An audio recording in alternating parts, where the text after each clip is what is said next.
So we're back this week with Joe Clark from the Washington Times. Joe, thanks for coming on the show again. Let's talk about that Biden speech last week with the red background and the fist pumping. It looked like something, something out of Nuremberg or something like that. It was kind of a creepy speech, and Biden's talking about ultra MAGA Republicans. You covered it. What are your thoughts on all that? Yeah, obviously, I mean, we're seeing kind of an escalation in rhetoric ahead of the midterms.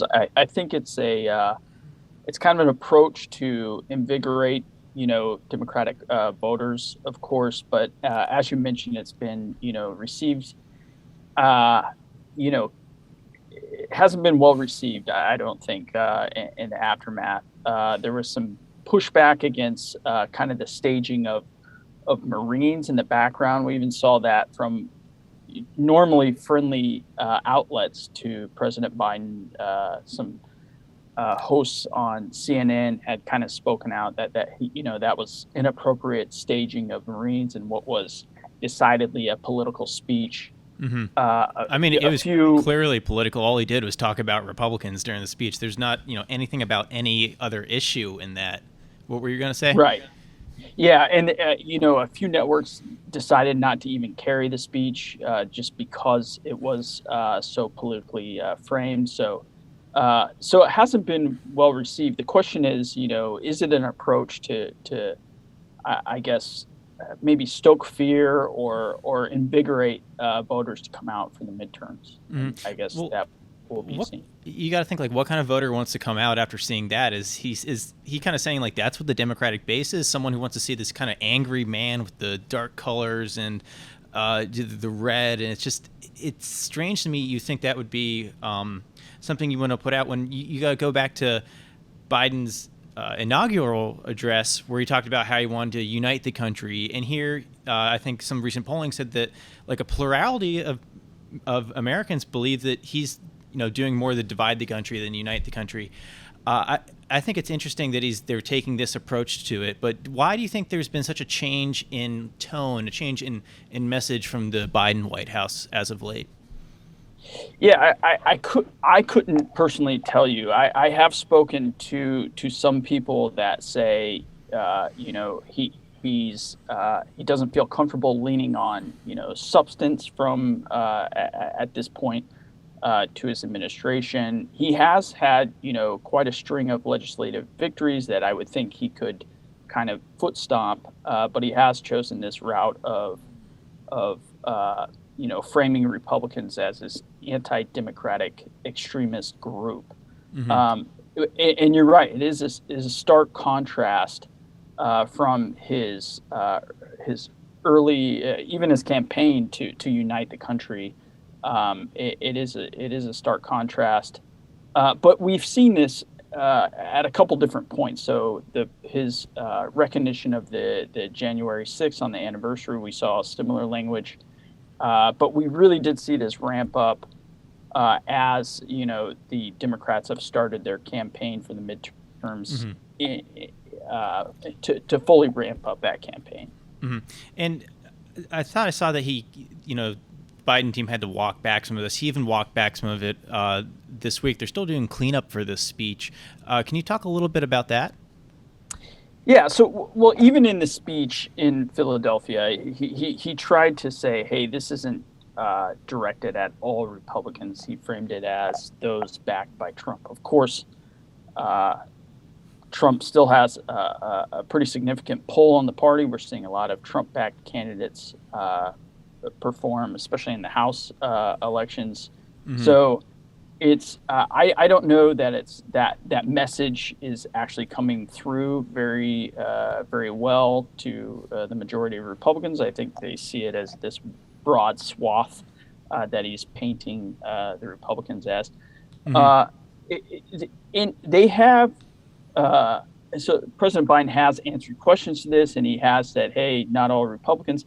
But at the same time, the White House has very much stood by his term he used at a DCCC fundraiser when he first brought the term semi-fascists. So Yeah. they haven't really walked that back. And in fact, they've actually kind of stood by that and said, hey, they point to some of the moves or the proposals by the Republican parties, and they say, hey, this directly aligns with fascism. Mm-hmm. Again, it's clearly a hyperbolic use of rhetoric. So to say that they've completely walked back this language is not true. They've stuck by quite a bit of it.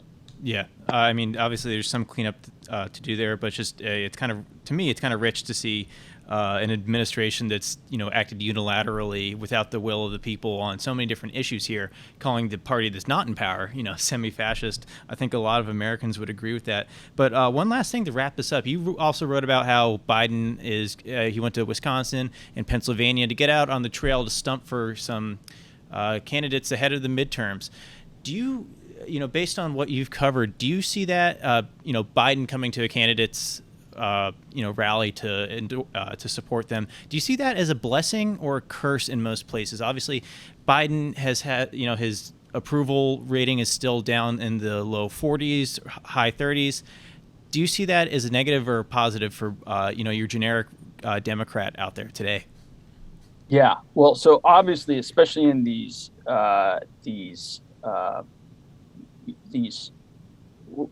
states where the GOP has a stronger hold, you're seeing these Democratic candidates as being somewhat standoffish. So we saw this in Ohio earlier this year.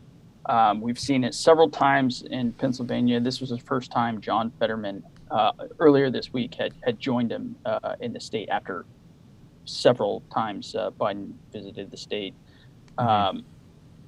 We saw but they are watching these polls. He has ticked up a little bit in the polls in recent weeks.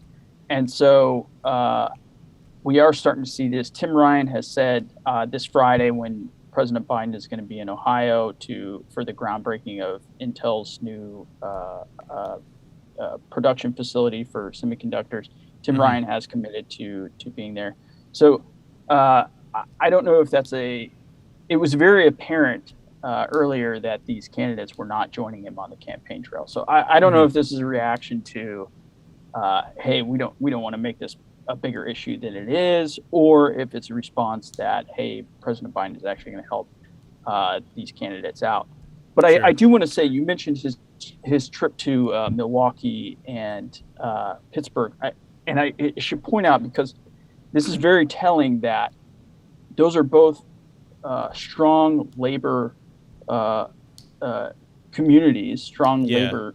Traditional blue-collar Democrat in past years, the kind of people exactly. who would have gotten him elected in the past. Exactly, where President Biden has had, historically pretty strong standing.